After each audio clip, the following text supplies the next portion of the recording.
Welcome to the Activated Storytellers 53rd podcast, July 19th, 2007. This week's story is The Elf and the Shoes, a Dutch tale. Hi, I'm Dennis.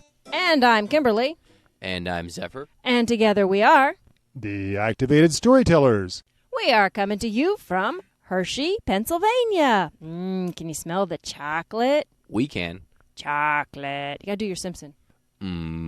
Chocolate. That's better. That's what I needed. Last week we brought you a story. Well, actually the whole cast of Star Wars brought you a story, The Talking Mule, and we talked about Washington, D.C. and the C&O Canal. This week we are touring Pennsylvania and visiting Chocolate World. Chocolate World is the exhibit they have that is sort of a simulated ride through the chocolate factory. You don't get to actually tour the chocolate factory the way you do at Hershey's factory in California, but this is a fun little ride. I can't decide if it's really cute or really hokey or both, but it's a lot of fun. It's totally hokey. Disneyesque. Think it's a small world, but with candy bars and singing cows and a semi-educational look at making chocolate. Basically overkill of commercialism, but it was free, so hey, and you get chocolate at the end. You can't really beat that. Oh, and I love Hershey, too, because they've got Hershey Kisses for the street lights. And at Chocolate World, there's a gift shop. You can buy T-shirts and sweatshirts with Hershey on it and so on. And one of the items that they have had there, I didn't see it this time, but it's a kiss-shaped cap. But what's interesting is that when they first came out with this about, 15 years ago? Maybe 14 years ago. No, actually, I think it was more like 12 or 13 years ago. But we can remember because we know Zephyr's age when it came out. Yeah, Zephyr was doing some modeling in those days, and he modeled the Hershey Kiss cap for the first catalog it appeared in.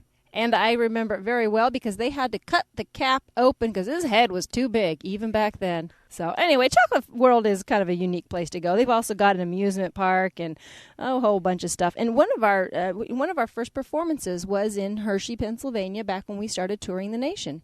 Yes, one of our first East Coast performances was in Hershey, Pennsylvania. First, let me tell you that Hershey Park is celebrating its 100th anniversary this year.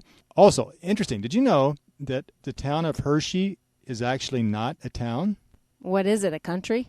It is an unincorporated community, still. So what does that mean? They don't have to pay taxes or what? Well, it means that their government is under Derry Township. Derry, D-E-R-R-Y, not dairy as in cows, but dairy cows would be appropriate. But Derry Church was the name of the community that Milton Hershey was born in 1857.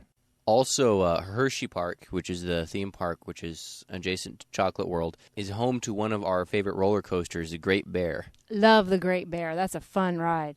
They also have a ride called the Roller Soaker, which is a roller coaster that you get soaked on, and people even stand on the ground with water cannons to shoot you as you go by.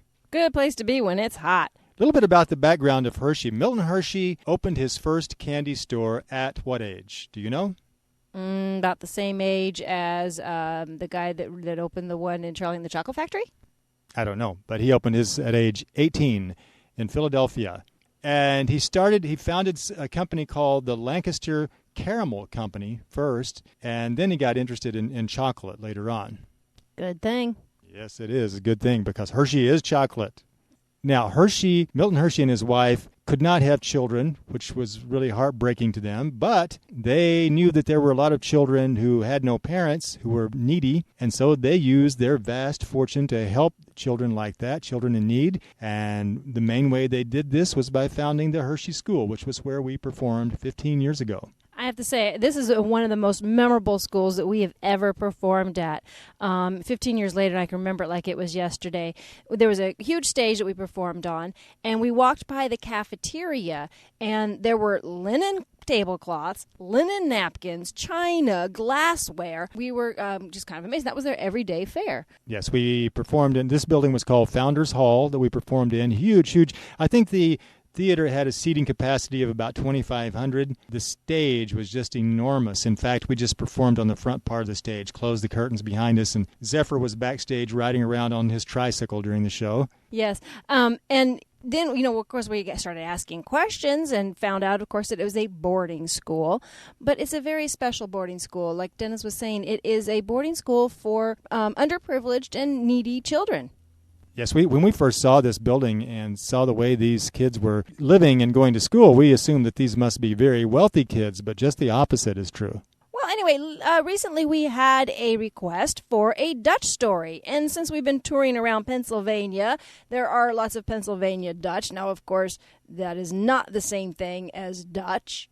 Actually, Pennsylvania Dutch is kind of a loose name that is applied to settlers who came to this area from mostly Germany. Some of them may have been Dutch, but mostly they were German settlers. And one probable theory about why they're called Pennsylvania Dutch is that the German word for German is Deutsch, which people probably mistook for Dutch.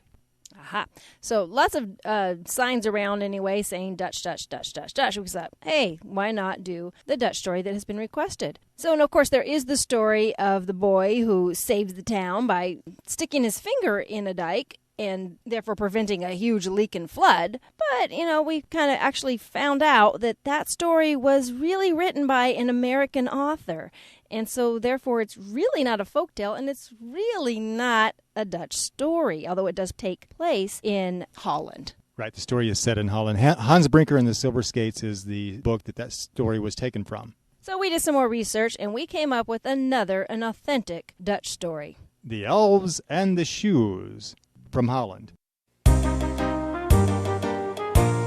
Once upon a time, the human beings started moving into the territory where only elves had lived before.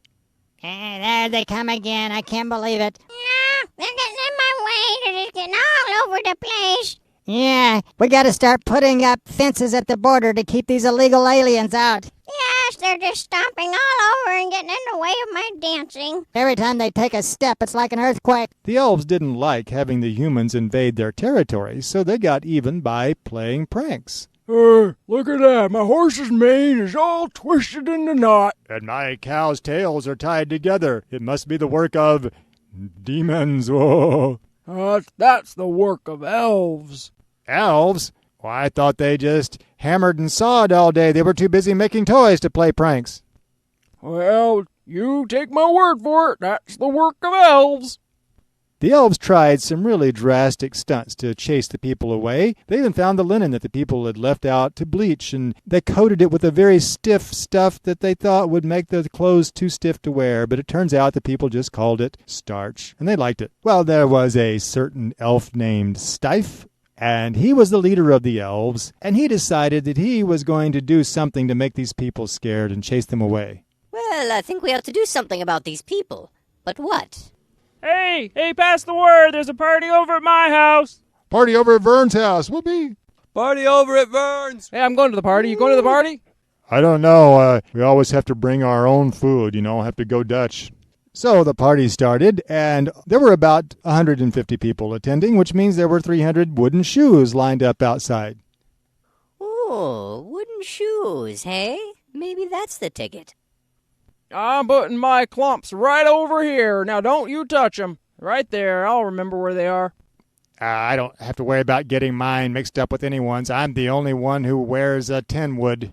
Becky, put your shoes right over there. There you go, dear. Now come on in. I'll put mine right there. Matt, back off. That's my spot.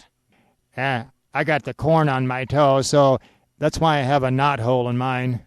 Ow! Got a splinter in my toe. And while the people were partying and having a big time, the elf sneaked in and grabbed a shoe and tripped and fell into one of them. But he climbed back out, and he started switching them all around. Switch, switch, switch, switch, switch, switch. This is too much work for one elf.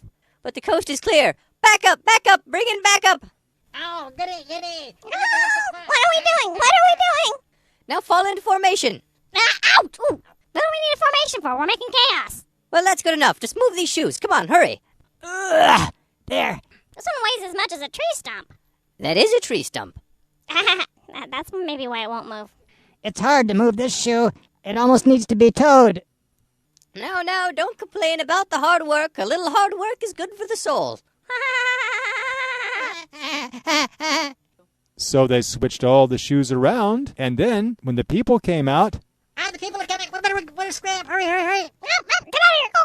Quick. Hans, did you just see a bunch of mice scurry across the floor? No. Mice? What about my shoes? I don't know, but I could have sworn I saw mice, and some of them were wearing coats and hats. I don't know what they put in that cider. Vern, those are my shoes you got over there. No, those are my... Oh, one's my shoe and one's not my shoe. Hey, this shoe doesn't even fit my baby toe. It's going to take us years to get this mess straightened out. Well, I'd say we're really in a toe jam here. I still cannot find my shoes. You know, I used to have a pair like this, but they wouldn't fit. And this one is cracked to boot. So, it did take a long, long time, many months, for people to get their shoes straightened out again. From that day on, whenever anything would go wrong, people would blame it on the elves, whether they were to blame or not. The elves did it. And that's the story of the elves and the shoes. And if you would also like to request a story, just give us a call. It's 206-350-5016. Do bear in mind that we do try to stick with folk tales. Okay, what do we have coming up now? Ooh, coming up, we are going to be doing a show in New Jersey tomorrow. If you're hearing this the first day that it airs, then we are heading to Massachusetts. We're going back to some of our libraries, Quincy, Salem, and other locations. Love Salem. Love Quincy. Love Massachusetts. We are also booking shows at schools and libraries and theaters and museums and any place that kids and their families gather in Maine, Connecticut, Vermont, Massachusetts, New York, New Jersey, Pennsylvania, and all the northeastern states. We will be touring that area in September and through October. So if you or your child goes to a school or a homeschool group somewhere in the northeastern states, give us a call or tell them about us. There are flyers on our website that you can download, hand out to your schools, hand out to the policeman on the corner, anyone you see. We have been nominated for an award for podcastawards.com. I have no idea what category. Wait, you mean people like us? Apparently. I have no idea, like I said, what category or what all is entailed. But if you're interested in helping us win an award, whatever that means, go to podcastawards.com and see what you can do. You can also find show notes for this podcast. And other ones. At activated.libsyn.com. That's Libsyn. So where are we off to next? Well, the Harry Potter book comes out this weekend, so we might be podcasting about that. I'm sure we'll find a place to pick it up. I'm sure. We're off to Massachusetts basically next week. Maybe we'll do a little special about Boston? Possibly. There are lots of things to cover in Boston. Well, I think that you'll just have to tune in next week and find out what we do. Yeah, even we don't know what we do. Not until we've done it. I know that Zephyr's wearing a mustache right now. Yeah, why are you wearing a mustache? I don't know. I found it on the table, and it looked pretty good, so I clipped it on. Isn't it normal for an American family to have a fake mustache on its kitchen table? Yeah, about as normal as it is for an American family to do the chicken dance after a show. Okay, I think we're just about out of here. I think we better be. Arrivederci. The Activated Storytellers perform at schools and libraries nationwide. On stage, we use American Sign Language, physical comedy, imaginative props, and a giant, oversized book to bring the stories to life. For booking information, check our website at www.activated-storytellers.com, where you can also find out when the Activated Storytellers will be performing near you, read a story, or order one of our audio CDs. Until next time.